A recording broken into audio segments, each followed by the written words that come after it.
Hello everyone, Fanverse Official Studios here. It feels like it's been quite some time since I did a video. Yeah, it was a week ago because that's when I reacted to Batwoman and all that. But today we are talking about Doom Patrol Season 1. Friday they released the first season finale for Doom Patrol. We'll get more into that in a bit. But yeah, I thought I need to review this show because Doom Patrol has become just really good. It has. I will tell you my overall thoughts at the end of this whole review, but Doom Patrol is just. It is something else, you know? Like, it's not your ordinary superhero show, so don't go into it thinking, oh, it's a straight out superhero show, because it's not that. But they managed to pull off something so extraordinary while keeping so true to the comics, specifically the Grant Morrison run, because that's they've admitted that, yeah, they're sort of basing it off more of the Grant Morrison run, the more comedic but yet more cool storytelling stuff going on. And yeah, that is pretty much what season 1 is. And the Grant Morrison one's my favourite one in the comics anyway. So yeah, we're going into Doom Patrol. I knew quite a bit about them because I read the comics before this show even came out, before it was even announced. To be honest, I read some of the comics, the Grant Morrison run, the original one. The original one was pretty good as well. That's my second favourite run, but the Grant Morrison one is amazing. I think that's why this season was just so cool, because it was based off more of the Grant Morrison run. But yeah, there were very good moments in this series, and it isn't just, as I keep saying, it's not your ordinary show. It's not like The Flash, it's not like Arrow. You go into it thinking it could possibly be like that. If you haven't read any comics, if you're just going in blind, you think it's going to be like just an ordinary superhero show, but it's not. It's just something beautiful, essentially. It's so cool. But yeah, reading comics before going to this show was awesome anyways, because I knew a lot about the characters. But if you don't read the comics, you're still gonna love it. I'm sure you're still gonna love it. But yeah, how this review is gonna work, I'm gonna be talking first about each and every main character. So Robot Man, Cyborg, Jane, Rita Farr, Negative Man, Chief, and Mr. Nobody. The 7 sort of main characters of the series. I want to talk about like what was good about them, if there was anything bad about them, which I don't think so. Like, honestly, it's just it's different, and that's what I like. It's something different from anything, you know, average. It's interesting, let's just say that. But anyways, let's first up talk about Cliff Steele, aka the Robot Man. More specifically, the voice of Robot Man. Oh man, bringing back Brendan Fraser was the best decision anyone could make. Honestly, it really was. Like, Brendan Fraser is just basically an actor that I grew up with, like the Mummy films, Blue and Furry Vengeance, man, that film. But Brendan Fraser was just, he pulled this role off so brilliantly. I couldn't think of anyone else to play Robot Man than him. He captured the comedic side of him, he captured the sad, emotional side of him, he captured the character so goddamn well, and it's amazing. He brought the character truly to life, and man, Brendan Fraser is just amazing, and he came back to do a DC show. Wow, that's just, it's awesome. honestly, it is awesome that he comes back to do Doom Patrol, and he did a fantastic job. Like, honestly, he did a really, really good job. He basically he brought this role to life that I didn't think was possible, but he managed to capture the expressions on it. The voice, you can tell he delivers the emotion, and it's just so good. He was a brilliant choice to pick for Robot Man. Like, I honestly cannot see anyone else pulling off this role as good as he has. He just brought him to life the best way possible, and honestly, he had me laughing at so many goddamn lines he delivered. It was just perfect. Anyways, let's move on to talk about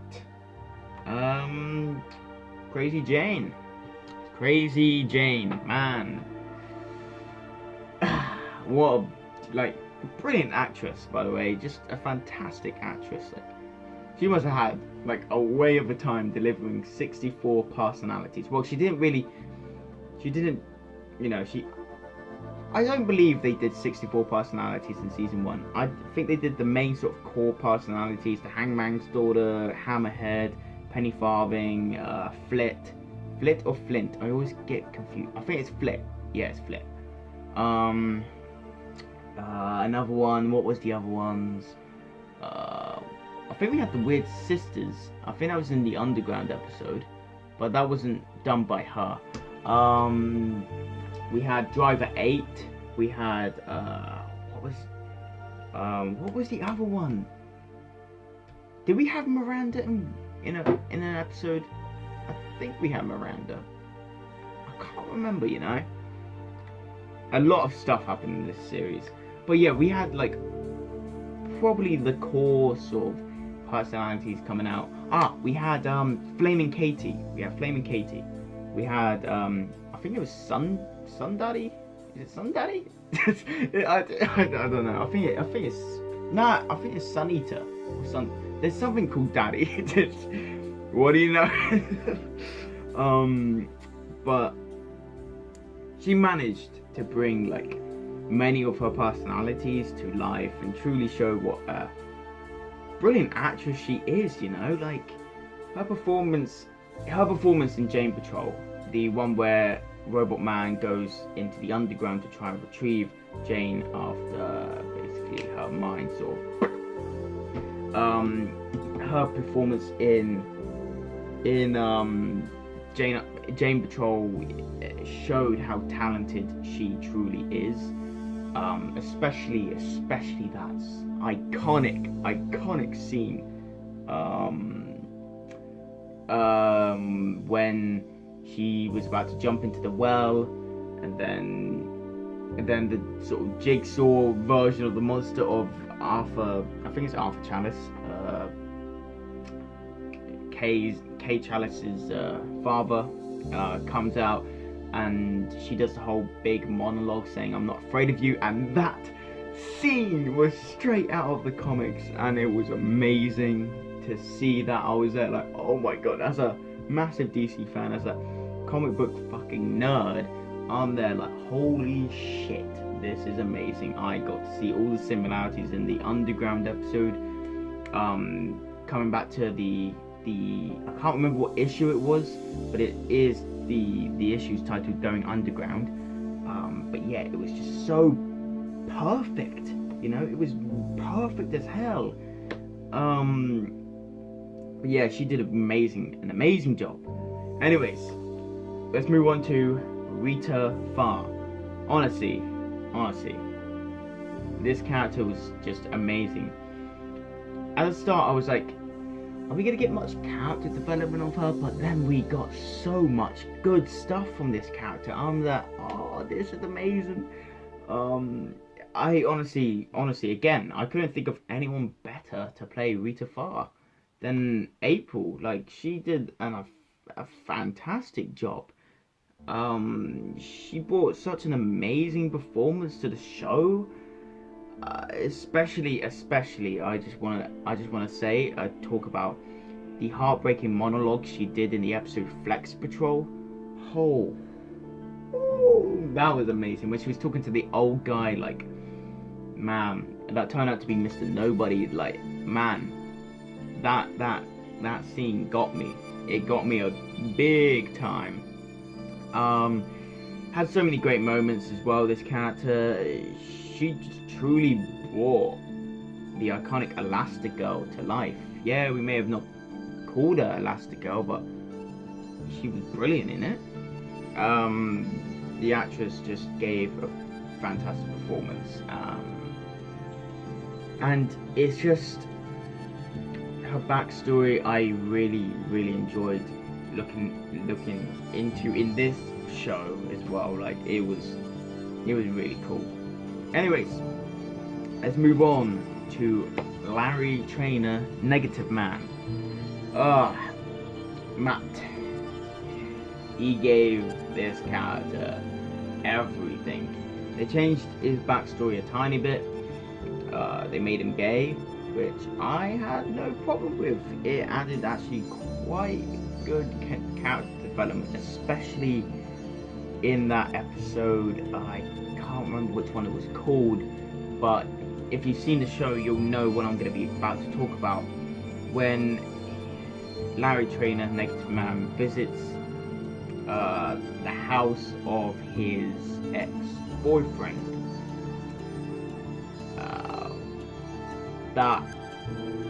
And he was an old man, basically, essentially, and then he carried him to the porch, had one last pretty much goodbye, and then he dies.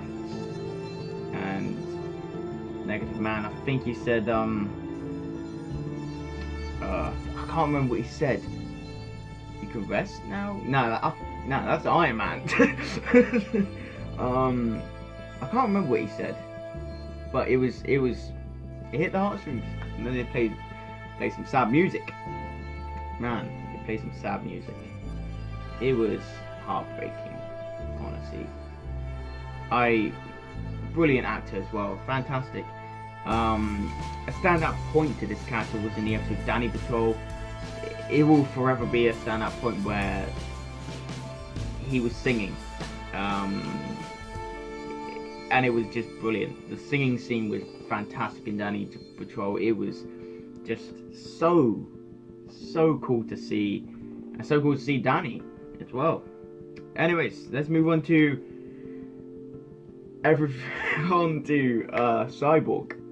On to Cyborg. Man, Jovan Wade. I can't pronounce his name. I'm so sorry.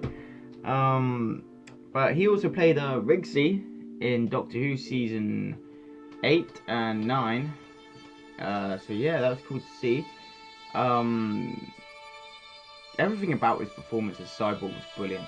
When I first heard Cyborg coming into the show, I was like, okay, he wasn't in the comics, but this could work. And it did. It worked amazingly. And honestly, I don't want Cyborg to go into Titans. He works so much better on Doom Patrol already. And I don't want him to leave, go into Titans. I really don't want that at all, honestly. But yes, he did an amazing job. A fantastic job. Bringing an iconic member of the Justice League to life. He is my favourite version of Cyborg. Live action, animated. Honestly, he is my favourite version. He did an amazing job, and the effects were practical, and I liked it. I liked how realistic it looked.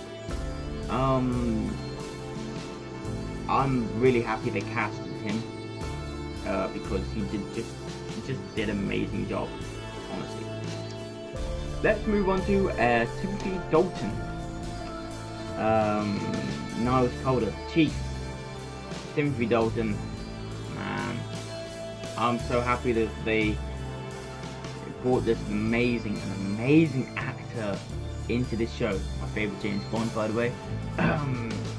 Dalton did such an amazing job on bringing the Chief to life in probably the best way I could ever see.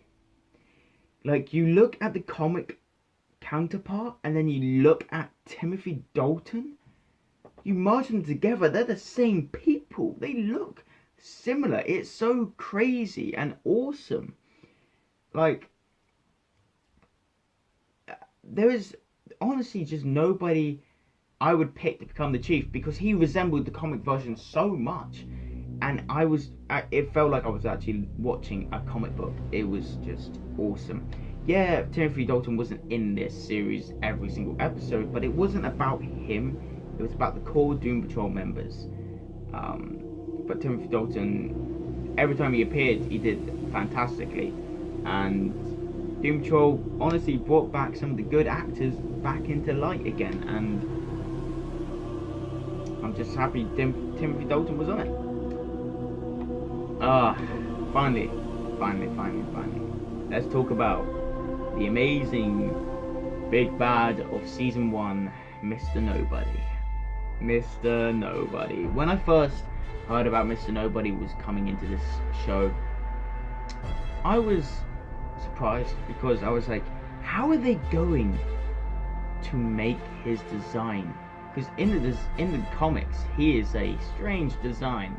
It'll be up somewhere on the screen, and the Doom Patrol series will be somewhere up the screen as well, because I just want to show you guys, if you don't know, his design is very strange in the comics, and I was wondering how they're going to do this, but they did it amazingly. They did it in an amazing way, and I'm happy they brought Mr. Nobody to life, and he is probably the most insane, most awesomest villain in any DC show ever. Honestly, he is just so cool. He has the power of narration, time manipulation, everything. He can just whip out of nowhere, and it's just so cool. And Alan's performance in this iconic, strange villain, he did it so perfectly, and he has become, as I said, my favorite villain in any DC show, because he was brilliant, crazy, incredibly funny. I loved every second of him. He did an amazing job, honestly, and a fantastic job. I couldn't be more happy with the casting of Mr. Nobody, and I'm thankful that his ending wasn't really a big ending. Let's just say that it left it open for him to come back. So yeah. Anyways, that's enough about the characters. I said this video might be long. It probably is. It's like around 18 minutes so far. But anyways, let's talk about the episodes. All 15 episodes. We're going to be breaking them down, telling what they included, development in them. Give each episode a rating out of 10 after talking about each and every one of them. So, starting off with episode 1, I love the first episode. If a series can capture me from the very start, from the very second, I know this is going to be a good show, and that's what Doom Patrol managed to do. It captured me from start to finish, and I was just blown away by how awesome this show was, and it is, because it's still going, you know, it's coming back for season 2, I am certain of that. Episode 1 had an awesome start. It was very cool with how you know, it started off with Mr. Nobody narrating, and that automatically got me thinking, okay, this is a different kind of DC show. I'm loving it. And that they have Mr. Nobody straight away was awesome. I didn't expect that, because not many shows do that. But it was cool. It was cool. We got to see, you know, how Mr. Nobody was basically created in Paraguay, which was in the comics, and that was awesome. We got to go through each and every single character's background and show them, this is how they became that, this is how they became this, this is how they became that, but not realising there's a twist in all of that, and that comes in episode 14-15, which is just an amazing twist, and straight from the comics again. Like, that's just insane. But yeah, I liked seeing each and every character's background and seeing like, oh, this is not good, you know. Cliff Steele, seeing how he was dealing with being just a fucking idiot. You know, he's banging some other the nanny, while he has his wife pretty much in the next room, essentially. So yeah, that's quite something. You know, the first time we get to see Brendan Fraser back on our screens is him banging someone here. Amazing. But yeah, I like the ending as well. The ending of this episode was so cool. When we had that song playing, People Are Strange. I love that. It fit it so powerfully. That's why I give episode 1 a 9.2 out of 10. Very strong opener, and very, very good episode.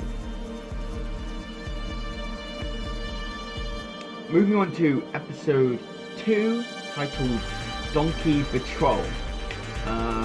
So yeah, in this episode we have a donkey pretty much eating an entire town. I think the town was called Clovington? Yeah, I think it was. But the episode basically picks off straight after where episode 1 leaves off. A massive hole is in the ground. Blowing the bus, the Doom bus flies in with the chief inside. Mr. Nobody's there like, hoo hoo hoo ha ha. And he's like, I can bend all will in my matter. And then pretty much the entire Jane rushes into the hole and Cliff's there like, no. And it's just insane. It's so cool. This episode is very funny as well, of course. So the chief basically has disappeared, and the only sort of clue the team have on the whereabouts is basically a donkey. Because there's this weird donkey that was in episode 1, and pretty much the donkey also pukes up Jane. Yeah, so that's basically some sort of theory. Okay, this donkey is not an average donkey. This episode also includes the first appearance of Cyborg, and right off the bat, it was an amazing first appearance, first introduction to Cyborg. He was playing around with an ATM to stop a criminal. That was pretty cool. I like how in episode 2 we also have Rita Cyborg and Larry go into the donkey, and they basically they appear in this weird ass world, essentially, and we get to dive into the origin of Cyborg, which they changed. They changed a tiny bit, because in the comics, Cyborg is basically essentially created by a plasmic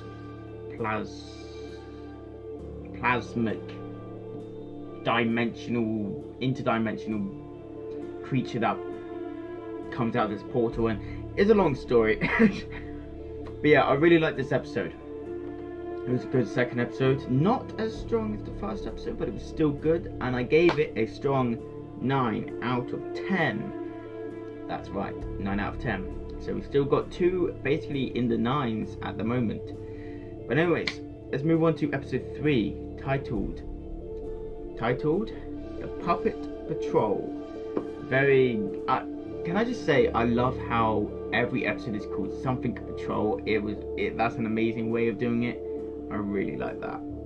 Anyways, in this episode, the Doom Patrol set out for Paraguay, you know, where Mr. Nobody was created.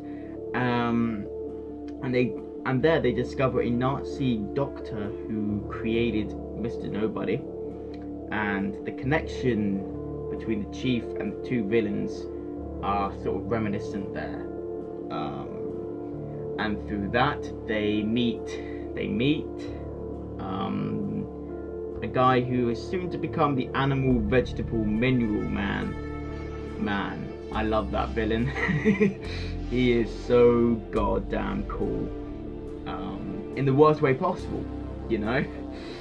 But yeah, we see basically a puppet show going on, of course, where the Doom Patrol are watching it, and it's like a very comedic scene. It goes past like 1 hour. It goes past like 5 minutes and all that. Probably like a standout point of this episode is when Robot Man comes up to like a sort of cult, and basically freaking does this, hitting 2 people into a wall, blood comes out everywhere, then he rips off people. He starts beating them with their own legs. Amazing. And of course he didn't mean to do that. When he saw it, he was like, fuck, I'm a monster and all that. And I'm like, oh damn, this is something good. We have the oh yeah, the place that they went to. It's like a joke from Austin Powers Goldmember. It's like these 2 girls called Fook Me and Fook You. There was a sort of joke in this where the sort of place they went to was called Fook Mania. Oh, what a brilliant place. Oh, that's amazing. But yeah, overall I really like Puppet Patrol, and I gave this one a 9.2 out of 10. So, moving on to episode 4. Episode 4 and 5 were a very surprising 2-part story, which I did not expect, and it was awesome. So we have episode 4 titled Cult Patrol. We have this character called Willoughby Kipling, who seeks the Doom Patrol into helping him avert the end of the world, basically, by stopping a cult. Yes, another cult comes into play, and this was straight out of the comics. They were after the unwritten book to summon the D-Creator, which, again, straight from the comics, a giant eye in the sky. Amazing stuff. I loved it. I didn't expect to see the D-Creator so soon, you know. We have Mother Archon in this as well, and Father Archon, who is basically dead with a slit throat. And again, the comic accuracy in this episode was just so just awesome. So they Robot Man and Jane basically gets trapped in Nurheim, which turns out to be a snow globe that's in Doom Manor, that's been in sort of background shots of quite a few episodes, well, the first 3 episodes. I think it was anyway. I think it was in the background. Yeah, it was. I'm pretty sure I remember it being in the background. It should have been anyways. But yeah, I really, another good episode tonight. Very, very good one. Willoughby Kipling was just hilarious. He was basically a John Constantine in this series. He's just there smoking. He can summon this flaming ass sword, which was awesome. Yeah, it was this episode. This episode, towards the end, we see Cyborg have his arm cannon out, which was just so cool to see, and it looked so wow. The visuals was amazing, and it was Cyborg and Willoughby Kipling working together to basically stop these cult members, and they would just basically paper. When you shoot them, they just burst into paper, which is cool. Rita Farr was so attached to the unwritten book, which is a boy with writing all over him, the unwritten book. and the cult were just all after him. And yeah, Rita tries to stop them coming, and we see the first signs of Rita becoming Elasti-Woman more, or Elasti-Girl. I keep forgetting. I think it's Elasti-Girl. Yeah, it's Elasti-Girl. And then her arm just extends, pushing, I think it was Willoughby Kipling up against the wall, being like, no, you can't take him. And I thought that was very cool. A very cool scene. As to the development, we have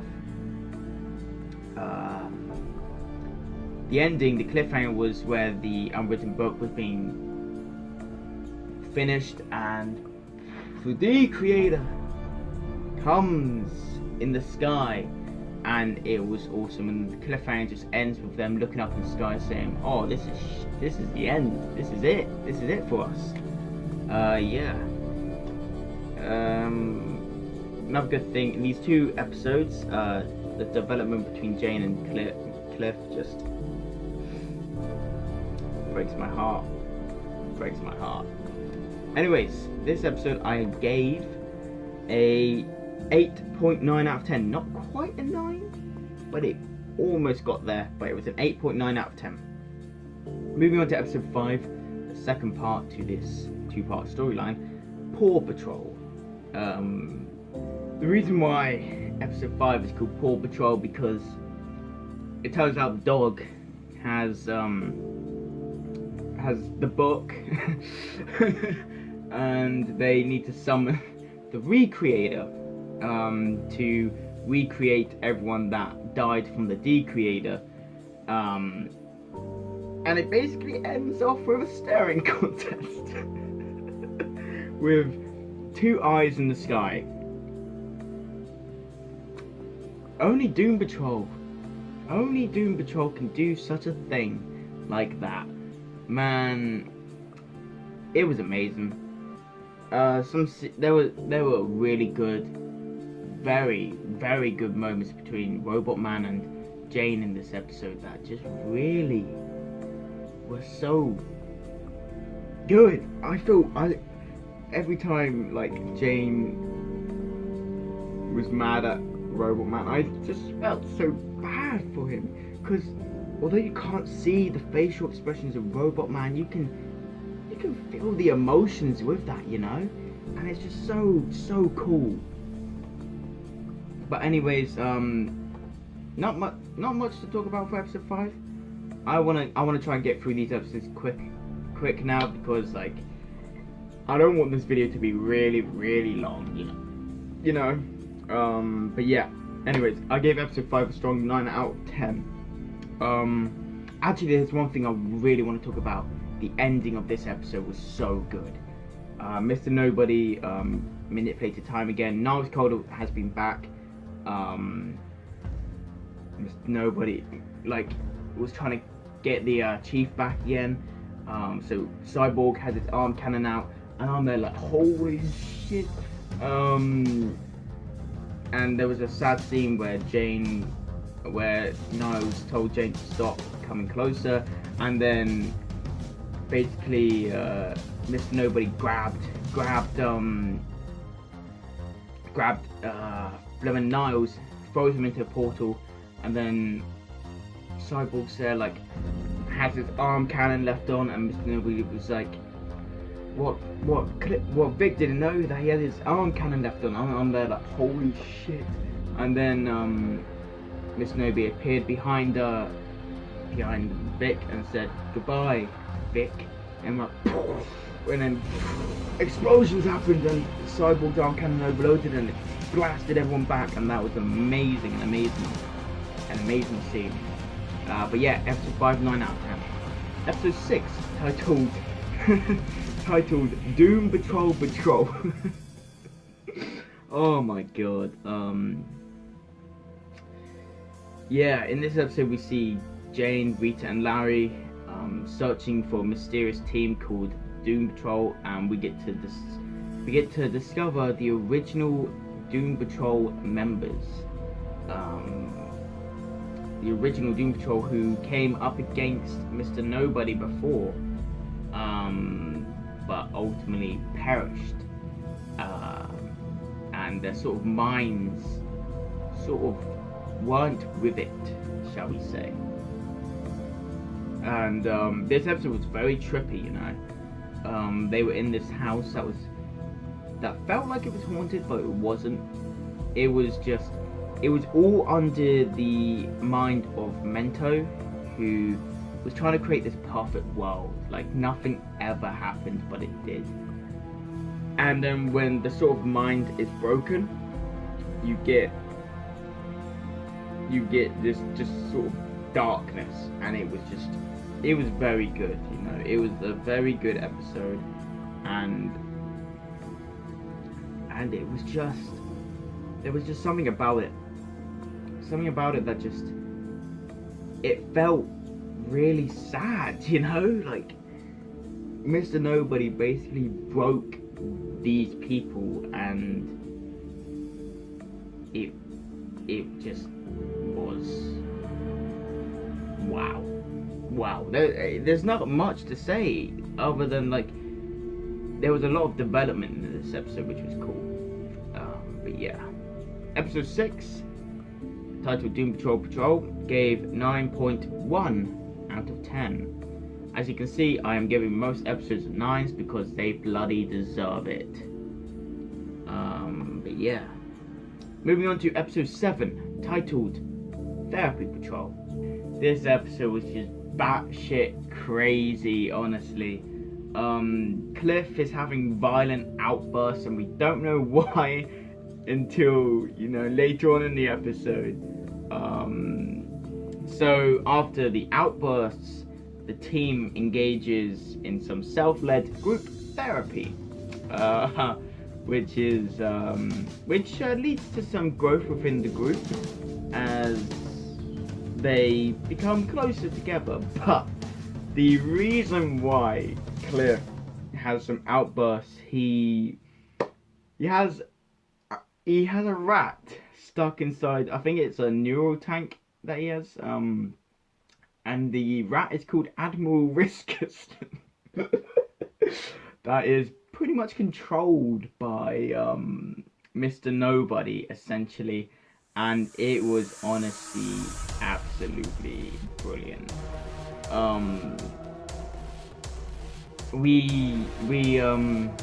This episode we go through different characters. So we have we go through Jane, we go through Negative Man, because everyone seems to be on, what's the word, like, on it, sort of tense, you know. Okay, they seem to be tense, but each background always ends with a scream and a massive explosion, and then it goes into the next character, the next, until we get to the full-on why Cliff is malfunctioning, and it's because of Admiral Whiskers, and it was just absolutely hilarious. Like, I loved every second of this episode. I thought it was really funny. But yeah, for that I gave it a 9.1 out of 10, the same rating I gave episode 6. So, moving on to episode 8, titled Danny Patrol. Now, this episode was another phenomenal episode. We get the introduction to the sentient genderqueer teleporting street named Danny, which is just awesome. And there were some people backlashing, saying, going, oh, they're doing this whole representation thing, and I'm there like, people, comics, this was actually from the comics, and they portrayed Danny so freaking well. I didn't know how to react when I found out, oh, Danny is going to come into Doom Patrol, and I didn't know how to, because I didn't know how they would do it, but they did it so well. Everything around the street, Danny creates as words. So you have like shop signs, and then he morphs it into words to talk to the characters, and it's just so cool. So Danny is being hunted by the Secret Bureau of Normalcy in this episode, and we get to find out a bit more about them, which is awesome. And Danny needed help from Niles, but instead he gets Vic and Larry. So they journey off into Danny, and and on the sideline we have Rita and Cliff trying to help Jane, who has pretty much gone berserk and transformed into what's that personality called? I think, is it called Kate? Kate? Is it Kate? I can't remember, but it's one where she basically makes this guy fall in love with her and then gets married, and then at the end of it she sort of shuts down, and then that leads into episode 9. But yes, we got so many cool moments in Danny Patrol. What the standout one is the singing part with Negative Man. That's all in his head, but Danny's like making it sort of, I think it's like Danny showing him like, you know, let loose a bit, so he was singing with I can't remember the other character's name. What was that character's name? That was can't remember. But yeah, basically Danny is a street where anyone can go, all the outcasts and all that. And yeah, they all bind together to take down the Bureau of Normalcy, which was awesome. And during the singing part, I really loved how Cliff was dancing with the that kid that was dressed as a robot as well. I thought that was really cool. But yeah, the episode ended with sort of Jane shutting down and falling deep within the underground, which we get to explore in the next episode. So I gave episode 8 a strong 9.5 out of 10. It was a fantastic episode, and everything about it worked so well. Having Danny the Street on this show, it was so cool. Anyways, moving on to episode 9, we have Jane Patrol. Oh, this episode was so good. I was absolutely blown away by this episode. I thought every single moment of this episode was just so well done, and there were so many cool things from the comic book issue that was titled Going Underground. But in the comic book itself, when Robot Man journeys off into the underground to help Jane, he doesn't look like Cliff still. He still looks like Robot Man. But in this episode, I like how they changed it to make him look like, normal human form. And it was just so well done. We got to see all these personalities performed by different actors, which was so cool. We got to see Jack the Straw. Like, man, that was awesome. For a brief second, we got to see Hammerhead. We got to see Driver 8. That was just brilliant. We got to see just so many cool things resembling from the comics, which was just so well done. We got to journey through her mind, her memories. We got to see a lot of background behind Jane. We got to see I think it was Miranda. We got to see Miranda in this episode as well. We got to see Kay Chalice again. We got to see Black Annis as well. Man, that was so cool, so accurate to how Black Annis is represented in the comics as well. Because from the comics, there's a scene where Driver 8 and Robot Man are together, and they're trying to get to Jane to stop her from falling into the well, from jumping.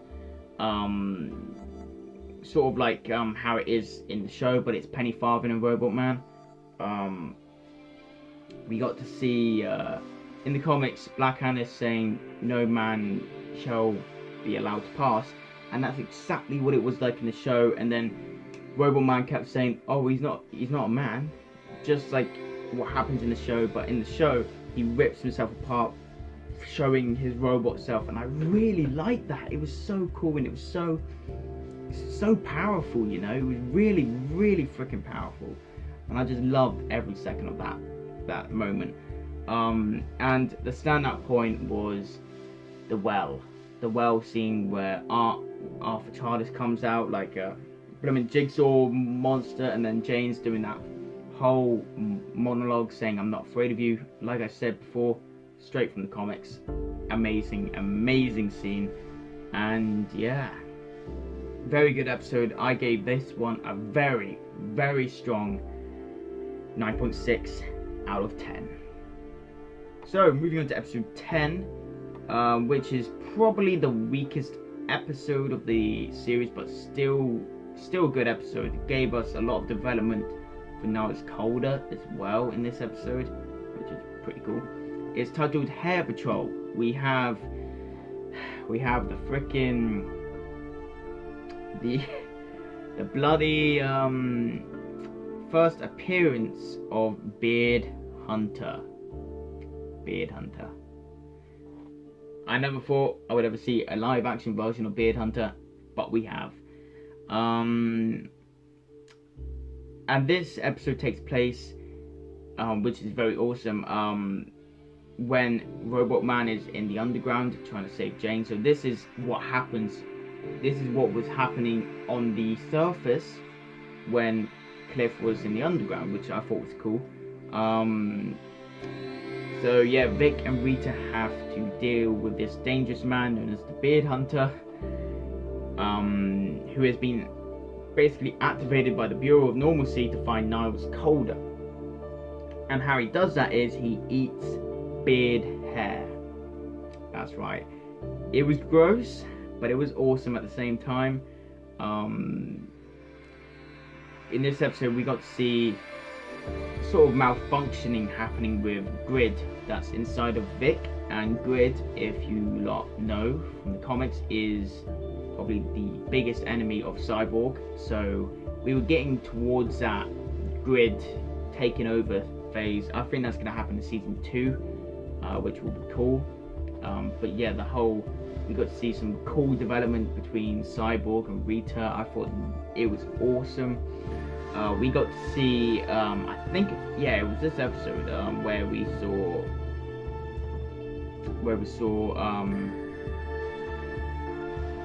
development with Niles Colder, where we got to see some of his background as well, which was pretty cool. But yeah, there was some weird stuff in there. I'm not gonna get into that. There was some weird stuff in there. But yeah, I gave this episode an 8.8 out of 10. Yeah, just an 8.8 out of 10. Nothing else. Weakest episode in the series, but it's still pretty good. Moving on to episode 11, Francis Patrol. This was the episode that I mentioned earlier with that powerful scene between Negative Man and his ex. That was very, very sad. So yes, Larry pays visit to his long lost love, while Cliff and Rita travel to Gator Country, to reconnect with his daughter. And boy, was that was heartbreaking. Honestly, it was very heartbreaking. And in this episode, Vic worries about his operating system, Grid. But yes, it was. The standout points were probably Robot Man interacting with his daughter.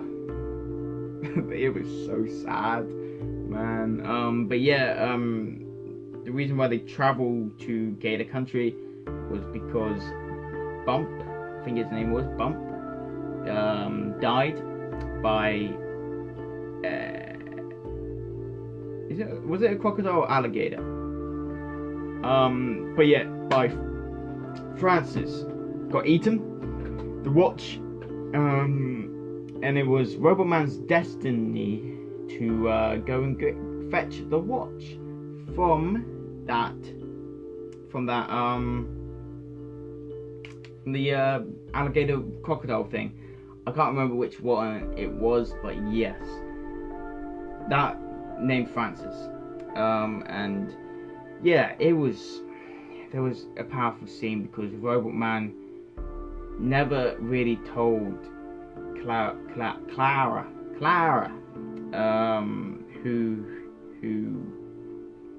he was, which was actually really heartbreaking. It was too heartbreaking, honestly. So after Roboman grabs the watch, he brings it back to Clara, but he leaves it on the desk, and it's like something clicks into her, thinking he's familiar, you know. But yeah, I hope we get more something like it again in season 2. I really want them to know who. I really want her to know that he's alive. It was just so heartbreaking, man. Oh, but yeah. I gave this episode a 9.5 out of 10. No, not a 9.5 out of 10. A 9.4 out of 10. That's it. I was looking at I've got all the episodes written down on my laptop. That's why I keep looking over here. But I looked at the wrong episode. It was a 9.4 out of 10. But yeah. Episode 12, titled Cyborg Patrol. Following after the events of episode 11, Cyborg was captured by the Bureau of Normalcy, and Silas, his father, has to break in with the team to the ant farm to rescue Victor. It was amazing, honestly. This episode was fucking awesome. And just right off the bat, there was this hilarious freaking scene. There were these mutated asses eating people. What more can you want from this show, you know? And it was just so funny because this guy was like to like the sort of like president person going like, the butts are loose, and I was just dying of laughter. And then the president was like, understood. He puts down the phone, grabs a gun, and it's like, it was a pleasure serving with you all this.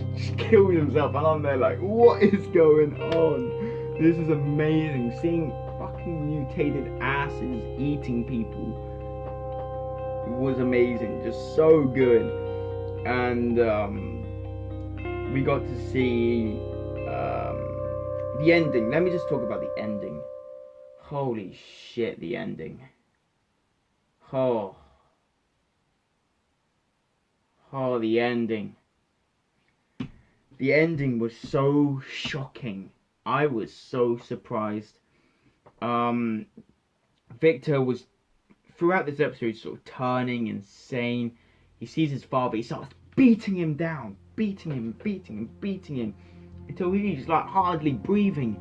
And then it turns out, Mr. Nobody was manipulating him. And I'm there like, oh my god. Then he appears behind Vic, and it was all a manipulation conducted by Mr. Nobody. And I'm there like, holy shit. Oh my god. This is phenomenal. I'm there like, oh my god, this is just amazing. And it ends with camera panning out as Victor's crying over his dad's body, and I'm there like, oh my god. So I gave this episode a strong 9.5 out of 10. Moving on to the final 3 episodes. This video has been going on so goddamn long. But there's so much episodes to talk about, you know. This is probably over an hour long at the moment. So yeah, fun times, you know what I'm saying. So we have episode 13, titled, what is it titled again? Flex Patrol. We finally get the introduction, the proper introduction, may I add, because Flex was also in episode 12, but we didn't know that until episode 13. We get the introduction to Flex Mentallo, and I never thought I would ever see a live action version of Flex. If you don't know who Flex Mentallo is, if you haven't seen the show, if you don't know him from the comics, Flex Mentallo takes down his people, takes down people by flexing. Yes. Flexing. Only Doom Patrol, am I right? So yeah, in this episode, Rita tries to soothe Victor during a difficult time while the rest of the team finds Flex Mentallo and try and help him again. Regain his memory. You know, try and help him regain his memory. Because at the moment he doesn't know who he is. But the only way to regain his memory is if they find Dolores. And when they do, oh boy, she evaporates, because the Bureau of Normalcy basically said, okay, if you remember, you're gonna die. If she remembers, he remembers, she dies. And then Flex is there like, no, and then starts flexing and explosions comes out of nowhere. I'm like, shit, boy, damn. And then this was the episode where Rita Farr had that very heartbreaking monologue where we found out the truth about her when she was speaking to that old guy, and I was there like, damn, this is so heartbreaking, man. But again, it turns out the old guy that she was speaking to was none other than Mr. Nobody. I did not expect that either. I'm there like, holy shit. Mr. Nobody just comes out of nowhere and he's like, damn, okay, damn. This episode I thought Negative Man was gonna die. Well, Larry Trainor was gonna die because Negative Spirit flew out, but then flew back in because he didn't want to leave him. You know, he didn't want to leave him. And yeah. I've been doing this video for like, it feels like an hour now. But yes, this episode was very good. It ended very amazingly. We had Mr. Nobody sat on a chair with Doom Patrol merch, and then we had the massive Doom Patrol poster there, and he rips out Cyborg's face and he's like, nah, he's not part of this. And then he was like, if you want the chief, come and get him. And I'm there like, oh damn, that's a good line. And then he's there like, we can finally have a superhero show. And I'm there like, oh, this is so good. I gave this episode, Flex Patrol, a 9.2 out of 10. Coming on to episode 14, the penultimate episode. Quite literally, because it's called Penultimate Patrol. I was expecting the finale to be called Finale Patrol, but it's not. But yeah, the group in this episode prepares for one last stand against Mr. Nobody and rescue the chief. But it doesn't go according to plan, you know. Also, Victor learns the hard truth about his father that just made him just, you know, not have good stuff going on. But in this episode, Flex Mentallo tells everyone about the white space, which is very clever, by the way. The white space is in between the panels of the comic books. You know, you have, I've got a comic book right here, Flash. So, let me explain this to you guys. Let me find a good page. Okay, you see this? This is Flash right here, New 52. You see the white space? Yes, this is the white space that Flex Mentallo was speaking about. That they have to get into the white space in between the panels. I thought that was just a very clever way of doing things. That they have to get into the white space between the panels of the comic book. It's just so cool. But there's a catch to this. Oh man. Flex flexed the wrong way, shall we say, and made everyone come together. Quite literally made everyone orgasm. Even the street, even Flex made Danny the Street orgasm. Only Doom Patrol will do this. And then we have Jane's classic line of going, we're fucking coming, man. And I'm there like, oh my god. And everyone around is just coming. And then you see you see Beard Hunter just getting off to a beard, and I'm there like, what is happening? Then you have Robot Man just faking it because he can't feel anything. And then you just have Jane going, oh shit, and then I'm there like, oh my god, this is so funny. Oh, it was too good, honestly. It was so funny. And then before they were able to get to the white space, they had to go through traumatic experiences again. The day of their creations, basically. But then they have to overcome it. I find it funny how as soon as Robot Man gets into his memory, he starts banging the nanny again. I'm there like, my god, he's been waiting for that. But as soon as they get out of that, they get to the white space. They find each other. And then we get Mr. Nobody coming out. And then we have Victor Stone coming out of nowhere. We have Niles here as well. He kills Mr. Nobody, and I'm there like, wait, what? Can't be that easy. And then it turns out they're stuck in a loop. And then we have the giant robot coming in, which was a link back to the beginning of this episode, where we got references to the Brotherhood of Evil, which is awesome. The brain, I can't remember, the gorilla's name is Monsieur Malala, something like that. I think we even got a reference to Madame Rogue in there somewhere. Don't know, I can't remember.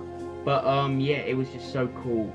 And then after they got out the loop, turns out that Mr. Nobody was posing as Cyborg. And then we get the shocking twist, which I should have saw coming because I remember it from the comics. Niles Caulder was the reason for all of it. Was the reason for creating Robot Man. Was the reason for creating everyone, even Cyborg, essentially. I thought that was very cool that they did that. They bloody did that. So overall, I gave episode 14 a 9.6 out of 10. Finally moving on to episode 15. If you've managed to stay on this video for this long, congratulations. I'm getting tired. I'm getting very tired. Episode 15, titled Ezekiel Patrol, which is the giant cockroach. This episode, this finale, was bloody well done. Very well, very, very well done. The team in this episode tries to cope with the hard truth as Mr. Nobody prepares for his final act of vengeance. And boy, it was quite something. So he gathers his own brotherhood, which I was hoping he would call it the Brotherhood of Dada, which is a hint to the comics, but he didn't. I think it was like the Brotherhood of Chaos, was it? I can't remember. Even though this was literally a few days ago.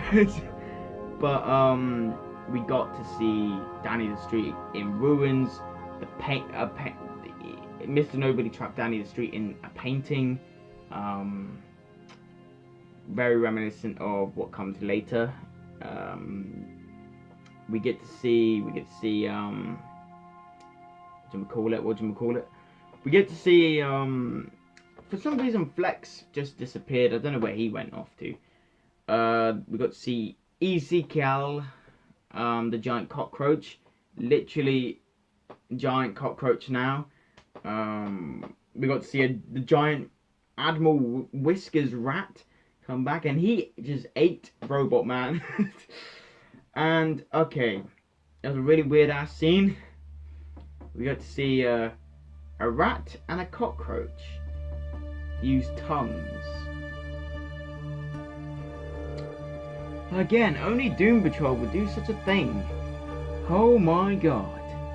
We got to see using tongues. I was dying of laughter because everyone needed to get inside the cockroach because that was Mr. Nobody's whole plan, because the team had to bind together with Mr. Nobody to save everyone, to save everyone essentially. And yeah, so everyone got into the cockroach and kalaboom. Let's just say the ending was just hilarious. There's one thing that I was very hyped for. The introduction to one character that I've been hyped to see for the beginning, because, you know, with the Doom Patrol series, you would expect this one character to be a part of the show.